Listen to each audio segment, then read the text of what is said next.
अस्सलाम वालेकुम जी, मैं थोड़ा मेज़बान डॉक्टर इफ्तिखार एनीमल पॉइंट आरफ वाले तो एनीमल पॉइंट आरफ वाले तो हर रोज़ अच्छे तो अच्छा जानवर लियावन की कोशिश करींदी।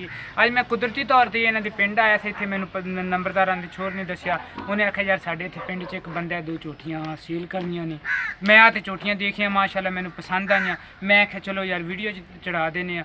लेकिन ये भी पहले मैं तुहानू जानवर दिखा दी, उस तो बाद आप मालिक नाल करांगे सारियां गल्लां। माशाल्लाह इन्हां दी किस तरह मैंने दस्सिया सी उस तरह जानवर ने। यह इन्हां दी झोटी नंबर हैगी एक। यह तुसीं इहदा मूँह देखो, सिंग देखो, माशाल्लाह बड़ी सोहनी हैगी। अखां दोनों तुहानू नज़र आ रही ने, चूड़ी सिंग ने बिल्कुल बड़े प्यारे इन्हां दे। ते यह जनाब इहदा तुहानू सारा कद शद नज़र आ रहा है। ते यह जनाब तुसीं इहदे थल्लों थण वेखो, थोड़ी जी मेरे तो डरदी है। वैसे तो झोटियाँ बड़ियां शरीफ ने। पहले मैं बैठा रहा थले थणा नूं हत्थ हुत्थ लांदा रहा, नहीं हलदियां सी। यह देखो यह जनाब चारे थण तुहानू इहदे नज़र आ रहे हैं, बिल्कुल इक्को जे, कोई फर्क नहीं किसी किस्म का। यह जनाब तुसीं इहदा पिछू चड्डा देखो, माशाल्लाह सोहना पिछू भी लई खड़ी।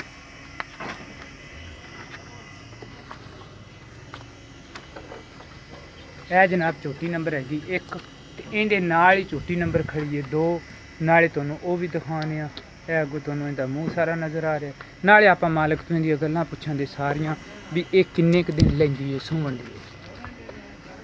यह जनाब झोटी नंबर हैगी है 2। माशाल्लाह ये झोटी भी इन्हां दी बड़ी सोहनी।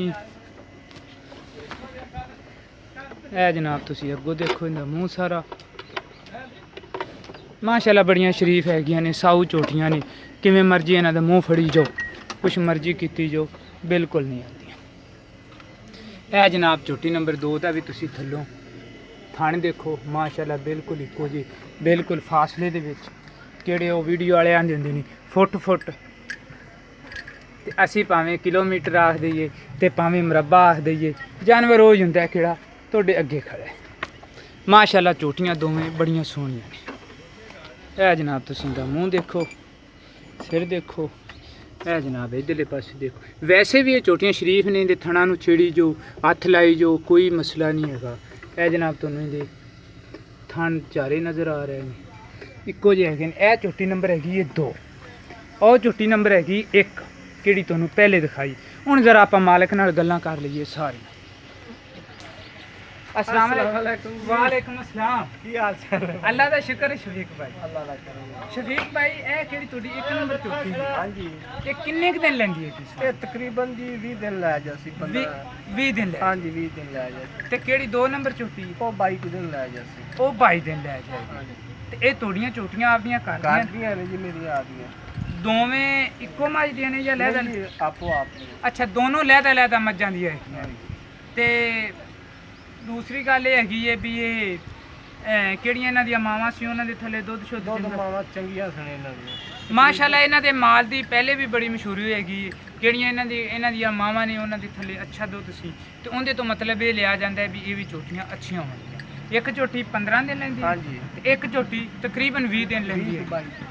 ते हुण सानू तुसीं इंदा किहड़ा प्यार मुहब्बत है ना इक्को जिहा ते फाइनल जी गल है 3.5 लाख दोवें झोटियां दा 3.5 लाख। 3.5 इन्हां 3.5 लाख दे विच कोई साडे आए दी कोई शर्म या कोई प्यार मुहब्बत? ओ जी कदों तुसीं आए सौदा होया उदों की मुहब्बत होवेगी। आपां 3.5 लाख दे विचों इन्हां दे विचों प्यार मुहब्बत जरूर लवांगे।